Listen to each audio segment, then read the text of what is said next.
tumayo ang lahat?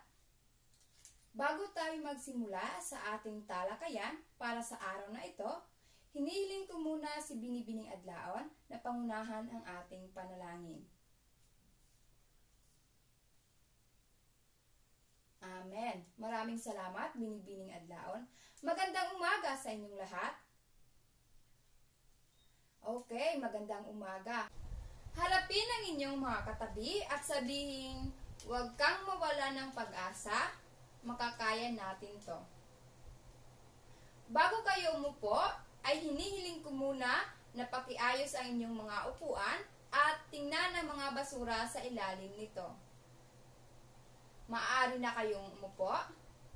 Hinihiling ko ang kalihim sa klaseng ito na pakitala ang mga lumiban para sa araw na ito. Bago tayo dumako sa paksang ating pag-aaralan, para sa araw na ito ay magkakaroon muna tayo ng isang pagbabalik-tanaw kung ano ang ating itinalakay noong nakaraang linggo.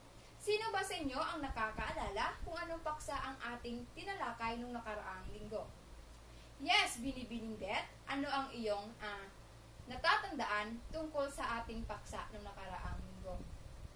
Tama, napakahusay, Binibining Beth. Ang paksang ating itinalakay noong nakaraang linggo ay tungkol sa wika, na kung saan ang wika ay napakahalaga, lalong-lalo na sa pakikipagtalastasan. Kasi ito ang ating tulay upang tayo ay maunawaan at magkakaintindihan sa bawat araw-araw nating pakikipag-usap sa bawat isa. Iyon ay dumako na tayo sa panibagong paksang ating pag-aralan.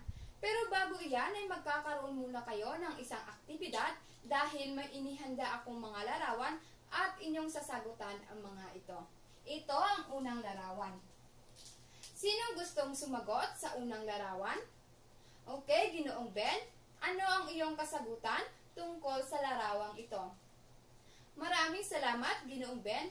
Ayon kay Ginoong Ben, ang larawang ito ay sumisimbolo raw tungkol sa tinig. Maraming salamat, Ginoong Ben. Okay, ang pangalawang larawan. Sinong gustong sumagot sa ating pangalawang larawan? Okay, Binibining Kate, ano ang iyong kasagutan tungkol sa larawang ito? Maraming salamat, Binibining Kate. Ayon naman kay Binibining Kate, ang larawang ito ay sumisimbolo tungkol daw sa bigkas. Maraming salamat, Binibining Kate. Pangatlong larawan. Sinong gustong sumagot? Okay, Binibining Adlaon, ano ang iyong kasagutan tungkol sa ating pangatlong larawan? Maraming salamat, Binibining Adlaon. Ayon naman kay Binibining Adlaon, ang larawang ito ay sumisimbolo raw tungkol sa tindig. Maraming salamat, Binibining Adlaon. Ito ang ating ikaapat na larawan. Yes, Ginoong Ken, ano ang iyong kasagutan? Maraming salamat, Ginoong Ken. Ayon kay Ginoong Ken, ang larawang ito ay sumisimbolo raw sa kumpas. Maraming salamat. Yes, Ginoong John. Ano naman ang ikalimang larawan? Okay, maraming salamat, Ginoong Dan. Ang larawan naman daw, ayon kay Ginoong Dan, ito ay sumisimbolo tungkol sa kilos. Maraming salamat sa inyong mga kasagutan. Ngayon ay dumako na tayo sa ating panibagong paksa para sa araw na ito. Ang ating paksa para sa araw na ito ay tungkol sa kasangkapan sa pagsasalita.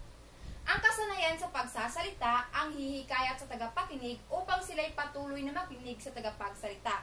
Ayon nga kay Badayos 2001, upang matamo ang kabahisaan sa pagsasalita, ay dapat nating taglayin ang mga kasangkapan nito. Kaya ang inyong mga kasagutan kanina sa larawang ating ibinigay ay may koneksyon sa ating paksang pag-aaralan para sa araw na ito. Ito ay binubuo ng 5 sangkap at iyon ay ang tinig, bigkas, tindig, kumpas at kilos. Kaya humanda kayo at ating isa-isahing pag-aralan ang mga sangkapang iyon para sa araw na ito. Ngayon, una nating pag-aralan muna kung ano nga ba ang ibig sabihin ng tinig na kasangkapan.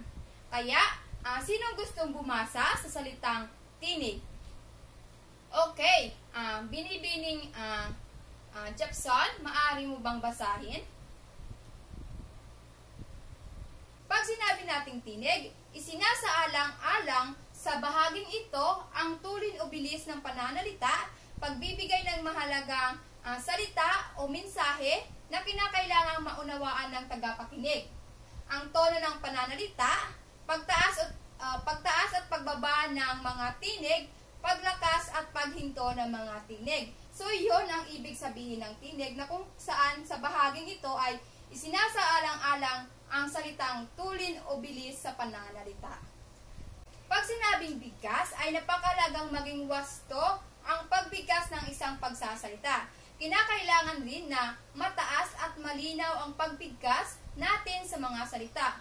So, ibig sabihin, tayo bilang tagapagsalita, kinakailangan na maging malakas at malinaw ang ating mga mensahe na ipaparating sa tagapakinig upang mabilis nila itong maunawaan. Ngayon ay dumako na tayo sa ating pangatlong kasangkapan at iyon ay ang salitang tindig. Pag sinabi nating tindig, ito ay refleksyon ng kung gaano kahanda at komportable ang mambibigkas.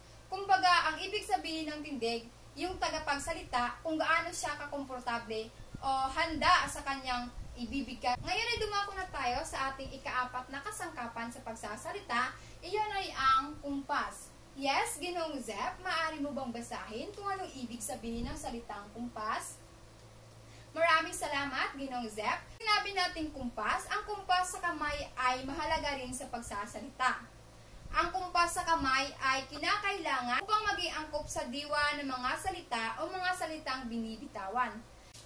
Ngayon ay tumungo na tayo sa ating huling kasangkapan at iyon ay ang kilos. Pag sinabi natin kilos, ito ay mahalaga rin sa pagsasalita dahil hindi sapat ang salita lamang upang maunawaan ang sinasabi, kundi lalong higit sa ekspresyon ng ating mukha. So, pag sinabi natin kilos, ito rin ay mahalaga sangkap sa pagsasalita. Kasi hindi lamang sapat ang pagsasalita sapagkat sa pamamagitan ng kilos natin ay mauunawaan din tayo ng ating tagapakinig. Lagi ninyong tandaan na ang pagiging epektibo sa pagsasalita, ito ay may 5 kasangkapan na ating itinalakay sa araw na ito. Kaya, nais kong tanungin sa inyo kung sino sa inyo ang nakakaalam ng 5 kasangkapan na ating itinalakay sa hapong ito. Yes, Binibining Zen, maaari mo bang ibigay ang 5 kasangkapan? Magaling, napakahusay, Binibining Zen. Ang 5 kasangkapan sa pagsasalita, iyon ay ang tinig, bigkas, kilos, kumpas, at tindig. Lagi bilang tagapakinig sa hapong ito, ano ang inyong natutuhan sa paksang ating tinalakay at iyon ay ang kasangkapan sa pagsasalita? Yes, Binibining Alada, ano ang iyong natutuhan? Maraming salamat, Binibining Alada. At ang iyong natutuhan ay napakahalaga, kung saan kinakailangan talaga nating matutuhan ang kasangkapan sa pagsasalita upang matulungan tayo na maging epektibong tagapagsalita o mambibigkas sa hinaharap. Maraming salamat, Binibining Alada. Yes, Binibining Adlaon, ano ang iyong natutuhan? Maraming salamat, Binibining Adlaon. Ang inyong mga kasagutan para sa araw na ito ay napakahusay at alam kong marami kayong natutuhan at nakinig kayo para sa ating talakayan para sa araw na ito. Salamat sa inyong pakikinig para sa araw na ito at dito na nagtatapos ang ating talakayan tungkol sa kasangkapan sa pagsasalita.